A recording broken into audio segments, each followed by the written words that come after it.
Welcome back to our channel. In today's video, we will show you how to clear all messages in WhatsApp on your PC.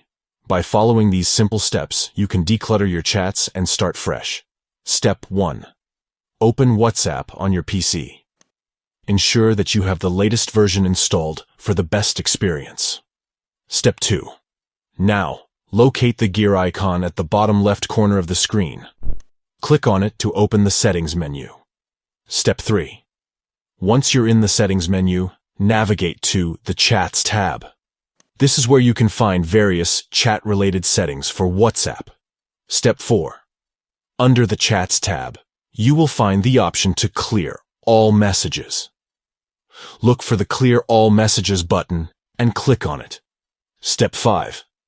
A confirmation prompt will appear. Press the Clear Chats button to proceed with clearing all your messages. Step 6. If you want to keep any starred messages, make sure to check the Keep Starred Messages option before confirming the clearing process. Clearing all messages in WhatsApp on your PC allows you to declutter your chats, freeing up storage space and starting fresh. By following these steps, you can easily remove all your conversations and have a clean slate in WhatsApp on your PC. If you found this tutorial helpful, please give this video a thumbs up and subscribe to our channel for more useful tips and tricks. Don't forget to hit the notification bell to stay updated with our latest videos. Thank you for watching, and we'll see you in the next video.